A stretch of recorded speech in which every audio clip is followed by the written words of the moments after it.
রাজধানীর এভারকেয়ার হাসপাতালে চিকিৎসাধীন বিএনপি চেয়ারপারসন বেগম খালেদা জিয়ার শারীরিক অবস্থা অনেকটাই অপরিবর্তিত রয়েছে। সব প্রস্তুতি থাকলেও উন্নত চিকিৎসার জন্য লন্ডন নেওয়ার বিষয়টি নির্ভর করছে মেডিকেল বোর্ডের সিদ্ধান্তের উপর। বেগম খালেদা জিয়ার শারীরিক অবস্থা এবং তার চিকিৎসা কার্যক্রম সম্পর্কে জানতে সরাসরি যাচ্ছি সহকর্মী জান্নাতুল বাকিয়া কেকার কাছে। তিনি রয়েছেন এভারকেয়ার হাসপাতালের সামনে। কেকা, আপনি রয়েছেন এভারকেয়ার হাসপাতালের সামনে। বেগম জিয়ার শারীরিক অবস্থা এবং তার চিকিৎসা কার্যক্রম সম্পর্কে নিশ্চয়ই আপনার কাছে কিছু তথ্য রয়েছে, আপনার মাধ্যমে দর্শকদের জানাতে চাই।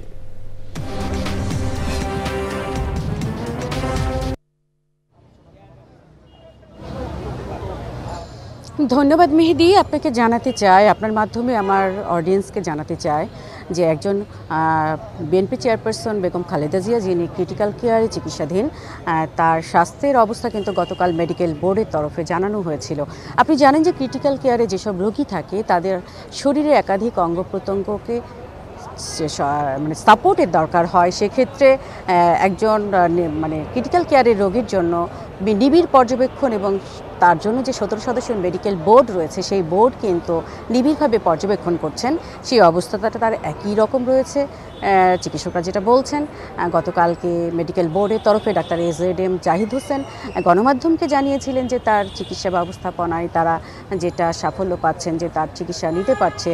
কিন্তু মেডিকেল বোর্ডের এখন যেটা মাথা ব্যথা সেটা হলো যে উন্নত চিকিৎসার জন্য যে লন্ডনে নিয়ে যাওয়ার কথা ছিল, তার জন্য আমরা যেটা দেখেছিলাম গত বৃহস্পতিবার পর্যন্ত, শুক্র শনি, বৃহস্পতিবার শুক্র এই 2 দিন যে বাইরে নেওয়ার জন্য এক ধরনের প্রস্তুতি ছিল, এয়ার অ্যাম্বুলেন্স আসবে, সেই বিষয়গুলো কিন্তু আরেকটি পার্ট। কিন্তু মেডিকেল বোর্ড এখন কনসার্ন যে তাকে এই দীর্ঘ একটা যাত্রায় উন্নত দেশে নিয়ে যাওয়ার মতো পরিস্থিতি হবে কিনা সেই অনুমতিটা মেডিকেল বোর্ড দেবে। কিন্তু আমরা আজকে এই পর্যন্ত কোনো তথ্য তাদের কাছ থেকে জানতে পারিনি। তবে মেডিকেল সায়েন্স এবং আমাদের কাণ্ডজ্ঞান যেটা বলে যে ক্রিটিক্যাল কেয়ারে যে রোগীরা থাকে তারা কিন্তু সহসাই একদিনের ব্যবধানে যে খুব ভালো অবস্থানে ফেরে তেমনটা না, সময় লাগে। বয়স একটা ফ্যাক্টর এবং রোগের জটিলতাও একটা ফ্যাক্টর। সেদিক থেকে আমরা যেটা জানি যে 17 সদস্যের মেডিকেল বোর্ড নিবিড়ভাবে তার শারীরিক অবস্থার পর্যবেক্ষণ করছে প্রতিনিয়ত। আরেকটা জিনিস আপনি জানেন যে বেগম খালেদা জিয়ার জন্য গঠিত মেডিকেল বোর্ডে কিন্তু যুক্তরাষ্ট্রের জন হপকিন্স ইউনিভার্সিটির একজন বিশেষজ্ঞ চিকিৎসক রয়েছেন।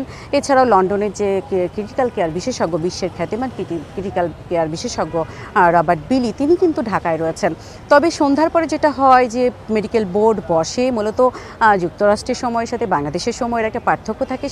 সেই বিবেচনায় মেডিকেল বোর্ড সারাদিনের যে অগ্রগতি সেগুলো বিশ্বের সেই যুক্তরাষ্ট্রের চিকিৎসকদের সাথে, দেশের চিকিৎসকের সাথে সমন্বয় করে একটু জানা এবং সেটা গুছিয়ে নেওয়া, সেই বিষয়গুলো আমি একটু দেখাতে চাই। বেগম খালেদা জিয়ার পুত্রবধূ তারেক জিয়ার সহধর্মিণী জোবায়েদা রহমান, তিনি এতক্ষণ কিন্তু এতেই ছিলেন, এভারকেয়ারে ছিলেন, তিনি বেরিয়ে যাচ্ছেন এবং তার সাথে আমরা নেতাকর্মীদের ভিড় এবং উপস্থিতি একটু দেখতে পেয়েছি।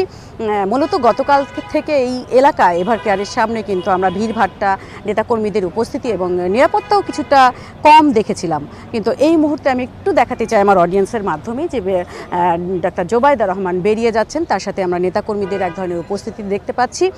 সব মিলিয়ে এভারকেয়ার হসপিটাল ঘিরে যে বেগম খালেদা জিয়ার চিকিৎসা ব্যবস্থাপনা নিয়ে যে গতানুগতিক যেটা চলছিল, যে বোর্ডের তত্ত্বাবধানে নিবিড়ভাবে পর্যবেক্ষণ কার্যক্রম, সেটা চলমান।